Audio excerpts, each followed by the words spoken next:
Halo teman-teman semuanya. Sebelumnya, saya Tiara Belinasari. Di sini saya akan membahas tentang sejarah penjajahan Inggris di Indonesia.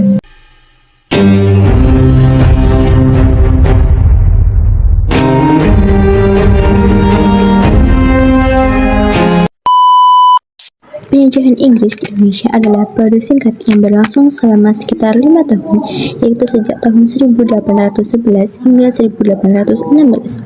Meskipun begitu, penjajahan Inggris memiliki dampak yang signifikan dalam sejarah, budaya, dan perkembangan ilmiah di Indonesia. Selama periode penjajahan Inggris, terdapat sejumlah peristiwa dan perubahan signifikan yang mempengaruhi Indonesia.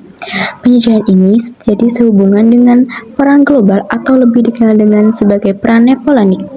Penjajahan Inggris di Indonesia terjadi setelah serangkaian perubahan politik di Eropa dan berkembang dengan Perang Napoleon. Inggris yang saat itu berperan melawan Prancis. Napoleon melihat Belanda hingga sekarang Indonesia sebagai sumber daya penting yang dapat digunakan untuk kepentingan mereka. Pada 1811, Inggris meluncurkan serangan besar-besaran menggunakan 60 kapal yang berakhir dengan keberhasilan menguasai Batavia pada 86 Agustus 1811. Perang Inggris diteruskan dengan menendangkan Kapitulasi Tunta pada 18 September 1811 yang menyatakan Belanda menyerahkan Indonesia. Salah satu tokoh kunci dalam penjajahan Inggris di Indonesia adalah Stamford Raffles. Ia adalah seorang administrator Inggris yang bertanggung jawab atas pemerintahan selama periode ini. Raffles juga merupakan seorang ilmuwan, sejarawan, dan pencipta budaya. Kebijakan-kebijakan selama pemerintahannya mencerminkan minat dalam ilmu pengetahuan dan ilmu kebudayaan. Jadi, apa saja sih kebijakan-kebijakan pada pemerintahannya Raffles? Ya, salah satunya yaitu ada pemerintahan, ekonomi, hukum, sosial, dan ilmu pengetahuan dan budaya. Yang pertama yaitu pemerintahan. Pemerintahan adalah salah satu tindakan pertama yang diambil oleh Raffles dalam membagi Pulau Jawa menjadi 16 karasidenan. Setelah ini diadopsi oleh pemerintahan Belanda untuk mengatur administrasi lebih efisien hingga akhir penduduknya mereka di Indonesia. Sistem pemerintahan yang lebih modern dengan pengaruh besar. Pemerintahannya yang lebih modern dengan pengaruh berat mulai dikenalkan dalam pemerintahan Raffles. Hal ini mengacu pendekatan administratif telah terstruktur penggunaan hukum Eropa dan pembentukan birokrasi yang terlatih secara profesional. Kedua yaitu ada ekonomi. Di bidang ekonomi, Raffles melalui dengan menghapus kewajiban tanaman ekspor yang sebelumnya diterapkan oleh pemerintahan Belanda.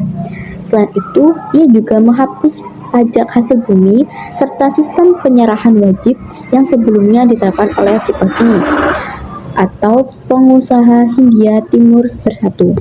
Sebagai gantinya, Raffles mengenalkan sistem sewa tanah untuk mendapatkan pendapatan khas Inggris. Ketiga, yaitu ada hukum. Di bidang hukum, Raffles menghapus pendekatan hukum yang sebelumnya berdasarkan ras atau warna kulit. Selama pemerintahan Belanda menjadi lebih fokus pada pernyataan kesalahan individu. Ini adalah langkah signifikasi menuju penerapan hukum yang lebih adil dan objektif. Yaitu ada sosial.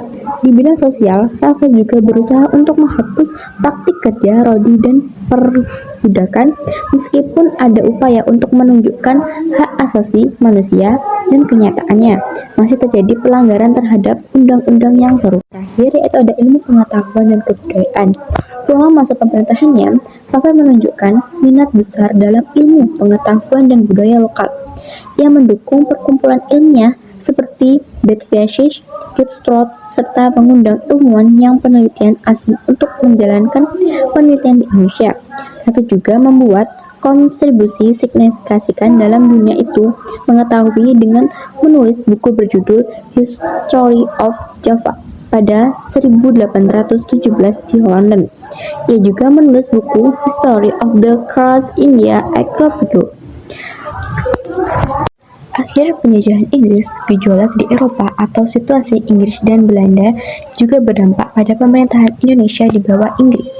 Pemandatan Perjanjian London pada 1814 menandai kembalinya Indonesia kepada Belanda dan mengakhiri masa pemerintahan Inggris. Meskipun begitu, pemerintahan relatif singkat Snefrologos meningkatkan wasiat yang berkelanjutan dalam budaya, ilmu pengetahuan, dan administrasi di Indonesia. Banyak jalan, bangunan, dan situs yang menandai menurun namanya seperti Jalan Raya Bogor, dulu Bultefong, dan menghubungkan Jakarta dengan Bogor. Banyak jalan, bangunan, dan situs yang dinamai menurut namanya seperti Jalan Raya Bogor yang menghubungkan Jakarta dan Bogor.